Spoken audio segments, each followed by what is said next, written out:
Hello నమస్తే welcome to diet menu. మనం ఏదైనా పార్టీకి కానీ ఫంక్షన్కి కానీ వెళ్ళినప్పుడు చక్కగా అందంగా డ్రెస్అప్ అవుతాం, మేకప్ వేసుకుంటాం, నీట్గా రెడీ అయిపోతాం.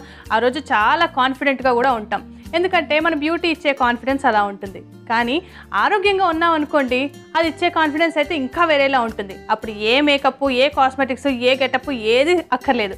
అందుకే మీరు ఎప్పుడు కాన్ఫిడెంట్గా ఆరోగ్యంగా ఉండడానికి ఇవాళ కూడా బోల్డెన్ హెల్తీ టిప్స్ రెడీ అయిపోయింది మన డైట్ మెనూ.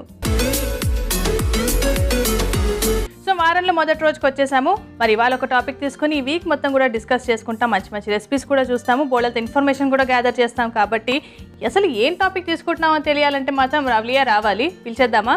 లెట్స్ వెల్కమ్ ఆ nutritionist Ravali. Hi Ravali. Hello Ramya, ఎలా ఉన్నావు? నేను చాలా బాగున్నాను, నువ్వు కూడా చాలా బాగున్నావు. Thank you. సో మనం ఈ వీకెండ్ అంతా కూడా డెఫినెట్గా ఆలోచించుంటాం మన ప్రేక్షకులకి ఈ వీక్ అంతా ఏం చెప్పాలని చెప్పి కదా.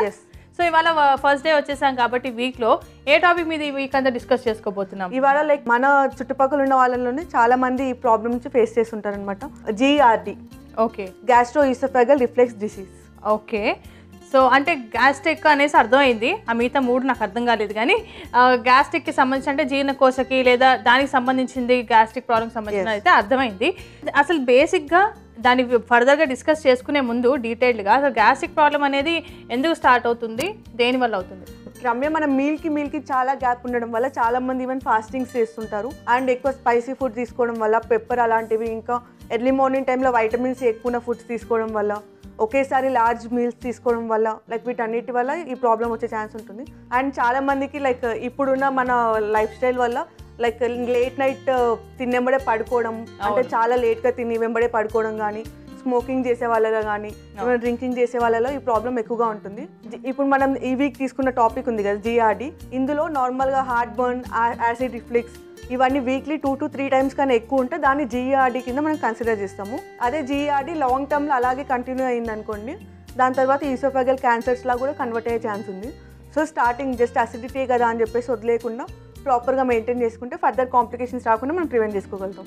సో మనం గ్యాస్ట్రిక్ ప్రాబ్లం అనేసరికి ఏదో మనం బయట దొరికే కొన్ని లిక్విడ్స్ ఉంటాయి కాబట్టి, లేకపోతే పౌడర్స్ తీసేసుకుని టెంపరీగా తగ్గిపోతుంది అనుకుంటాం. కానీ దానివల్ల ఫ్యూచర్లో చాలా పెద్ద పెద్ద ప్రాబ్లమ్స్ కూడా వస్తాయి. దాంట్లో ఒక భాగంగా కొంతమందికి ఇప్పుడు గ్యాస్ట్రిక్ ఫామ్ అయితే మనకి తేనుపులు కూడా వస్తాయి, పులి తేనుపులు అంటారు. కొంచెం మనం ఏం తిన్నా అదే తేనుపులాగా వస్తూ ఉంటుంది, కంటిన్యూస్గా యాసిడ్ రిఫ్లెక్స్ అంటారు. ఓకే, యాసిడ్ రిఫ్లెక్స్ ఉంటుంది. సో అది కూడా దీంట్లో ఒక సిమ్టమేనా?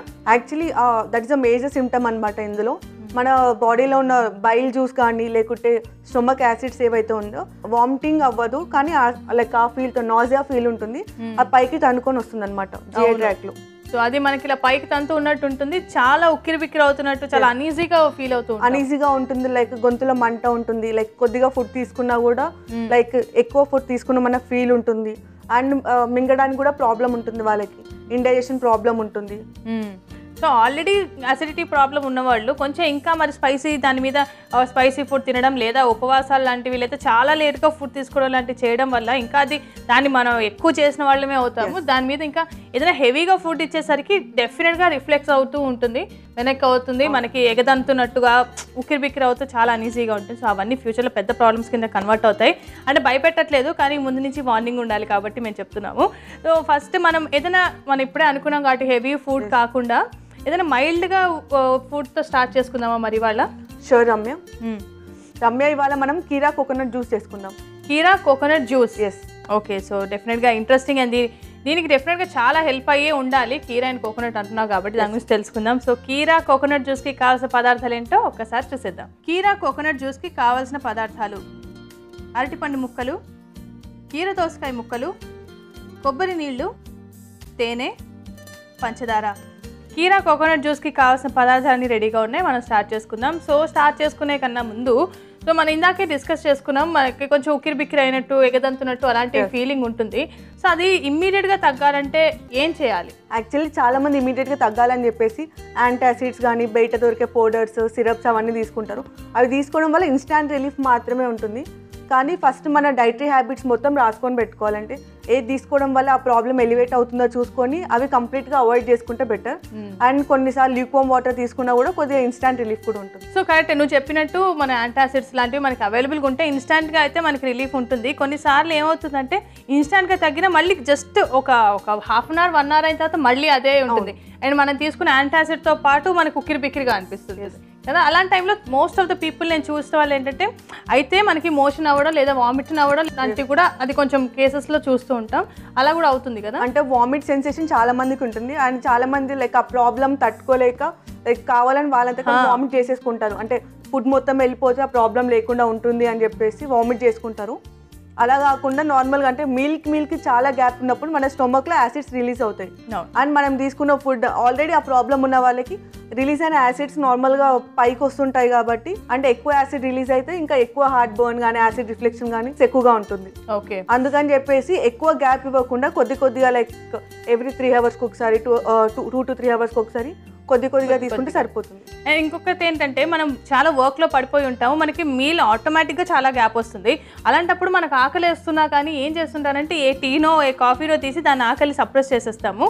ఆ టెంపరీగా మనకి కొంచెం ఫీలింగ్ ఉన్నా దానివల్ల ఇంకా యాసిడిటీ చాలా ఎక్కువ డెవలప్ అయ్యే అవకాశం ఉంటుంది కదా. యాక్చువల్ టీ కాఫీ తీసుకుంటే అంటే ఇంకా ఎక్సెస్లో తీసుకుంటే యాసిడిటీ ప్రాబ్లం చాలా పెరుగుతుంది. సో వాళ్ళు కంప్లీట్గా మాక్సిమం అవాయిడ్ చేస్తే చాలా బెటర్. ఓకే, మనం అయితే ఈ రెసిపీ స్టార్ట్ చేసేసుకుంటూ డిస్కస్ చేద్దాము. మనము కీరా ఇంకా కోకోనట్ వాటర్ తీసుకున్నాం కదా దీంట్లో. కోకోనట్ వాటర్ ఎలా హెల్ప్ అవుతుంది దీనికి? యాక్చువల్లీ లైక్ కొద్దిగా సూత్నింగ్గా ఉంటుంది. అండ్ ఇప్పుడు నార్మల్గా వేరే ఫ్రూట్స్ తీసుకున్నాం అనుకోండి, వైటమిన్ సి ఎక్కువ ఉన్న ఫ్రూట్స్ తీసుకుంటే ఇప్పుడు మనం జీఆర్డీ ప్రాబ్లం ఎక్కువ ఎలివేట్ అవుతుంది. అందుకని చెప్పేసి వేరే ఫ్రూట్స్ తీసుకోకుండా కొద్దిగా ఫిల్లింగ్లా ఉండేలాగా మనం బనానా తీసుకున్నాము. కోకోనట్ వాటర్ ఏమో సూత్నింగ్గా ఉండాలని చెప్పేసి కీరా ఇంకా కోకోనట్ వాటర్ తీసుకున్నాం. సో స్టార్ట్ చేద్దామా? షూర్ రమ్య. ఫస్ట్ మనం కీరా తీసుకుందాము. ఇందులో కోకోనట్ వాటర్ యాడ్ చేసుకుందాం. మనం దీన్ని ఒకసారి బ్లెండ్ చేసేసుకుందాం రమ్య.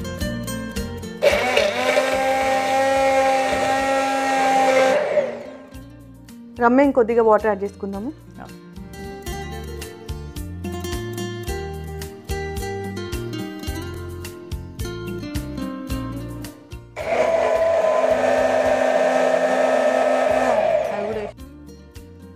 ఇందులో కొద్దిగా షుగర్ యాడ్ చేసుకుందాం రమ్య.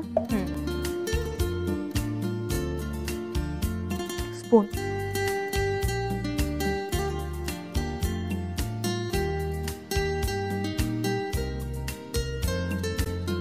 బ్లెండ్ చేసేసుకుందాం.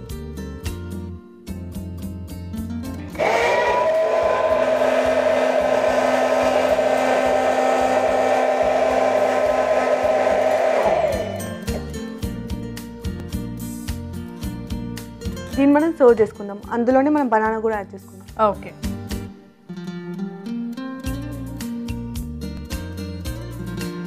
మనం ఇక్కడ ఫ్రోజన్ బనానా తీసుకున్నాము. ఓకే, ఎందుకు? మామూలుగా టేస్ట్ కోసం అనేనా? టేస్ట్ కోసం అండి. ఓకే, అంటే ఐస్ యాడ్ చేసే దాని బదులు మనం ఫ్రోజన్ బనానా తీసుకున్నాము. మనం బనానాని బ్లెండ్ చేసుకోలేదు, కావాలని బ్లెండ్ చేసుకోవాలంటే లైక్ ఆ టేస్ట్ తెలియడానికి.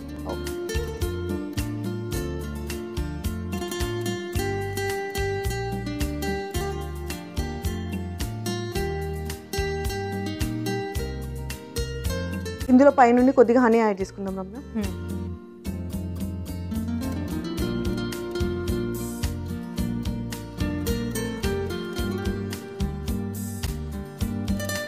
రమ్య, మన డ్రింక్ రెడీ అయిపోయింది. This is for you. Thank you so much. కీరా కోకోనట్ జ్యూస్ చాలా క్విక్గా రెడీ అయిపోయిందండి. మరి దీనికి కావాల్సిన పదార్థాలు, తయారీ విధానం మరొకసారి చూసేద్దాం.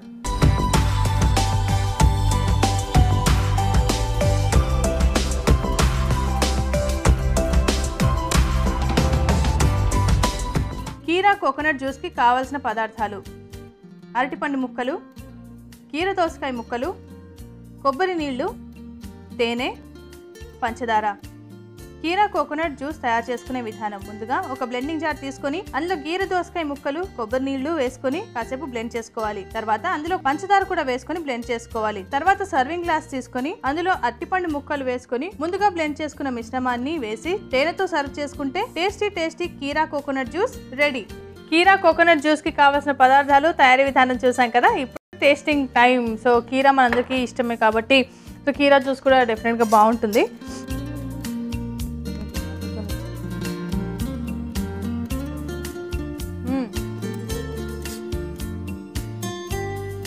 చాలా రిఫ్రెషింగ్గా ఉంది నాకైతే ఫస్ట్. సో బనానా మన అందరికీ చాలా ఇష్టం, డైజెషన్కి కూడా చాలా హెల్ప్ఫుల్ కూడా అవుతుంది బనానా తీసుకుంటే. చాలా టేస్టీగా ఉంది అండ్ బనానా తోటి అది రెండు మిక్స్ చేసిన తర్వాత ఇంకా మంచి ఫ్లేవర్ అనిపిస్తుంది. ఇన్ఫ్యాక్ట్ నాకైతే చాలా రిఫ్రెషింగ్గా ఉంది. కీరా మామూలుగా తింటేనే ఒక రిఫ్రెష్డ్ ఫీలింగ్ ఉంటుంది. సో ఇలా జ్యూస్ లాగా కోకోనట్ వాటర్తో కలిపి తీసుకుంటే చాలా చాలా బాగుంది. అండ్ ఇప్పుడు తను చెప్పినట్టు మనం ఎక్కువగా మీల్స్ గ్యాప్ తీసుకుంటూ ఉంటాం, ఒక ఫుడ్కి ఇంకొక ఫుడ్కి మధ్యలో చాలా గ్యాప్ ఉంటుంది. సో ఇలాంటివి మనం ఏదైనా చేసుకుని ఒకవేళ ఆఫీస్కి వెళ్ళే వాళ్ళు కానీ ఎవరైనా క్యారీ చేసుకుని వెళ్ళినట్టయితే మనకి పెద్దగా ఫుడ్ తినే టైం దొరకదు ఆఫీసులో వాటిలో ఉన్నప్పుడు. కొంచెం ఇలా జ్యూస్ ఏదైనా చేసుకుని వెళ్ళినట్టయితే పని చేసుకుంటూ కూడా తాగొచ్చు, అలాగే స్టమక్ ఫీల్ అవుతుంది, రిఫ్రెషింగ్గా కూడా ఉంటుంది. అలాగే మనకి గ్యాస్ట్రిక్ ప్రాబ్లం అది రాకుండా ఉంటుంది కొంచెం కాన్స్టాంట్గా ఫుడ్ తీసుకుంటే. ఏమంటావు? యాక్చువల్లీ నార్మల్ డ్రింక్స్లో మనం ఐస్ వేసుకుంటాము, దాని బదులు లైక్ నేను కావాలని చెప్పేసి ఇప్పుడు ఫ్రోజన్ బనానా తీసుకున్నాం. బనానా ప్లేస్లో వేరే ఫ్రూట్స్ అంటే వైటమిన్స్ ఎక్కువ ఉన్న ఫ్రూట్స్ కాకుండా వేరే ఫ్రూట్స్ ఏమైనా తీసుకోవచ్చు. వేరే ఫ్రూట్స్లో వైటమిన్స్ ఎక్కువగా ఉంటుంది కాబట్టి ఇంకా ప్రాబ్లం ఎలివేట్ చేస్తుంది అనమాట. ఆరెంజ్ కానీ మోసంబి కానీ ఇలాంటి ఫ్రూట్స్ తీసుకుంటే, అండ్ బనానా ఇలాంటివి కొద్దిగా సూట్నింగ్గా ఉంటుందని చెప్పేసి నేను తీసుకున్నాను. రైట్, అయితే మనం ఇవాళే స్టార్ట్ చేసాం కాబట్టి దీని గురించి మనం డెఫినెట్గా తెలుసుకోవాల్సిన విషయాలు చాలా ఉంటాయి, మనం రెగ్యులర్గా చూస్తాం కాబట్టి ఈ problem. So thank you so much lovely. Thank you. చాలా సింపుల్ ఈజీ మంచి రిఫ్రెషింగ్ ఐటమ్ చేసావు ఇవాళ, నాకు చాలా హ్యాపీగా ఉంది. Thank you.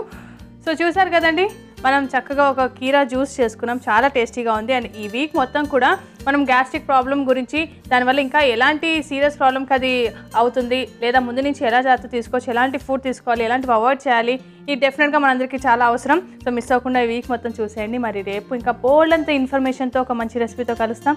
అంతవరకు this is Ramya Raghav signing off for today. Bye.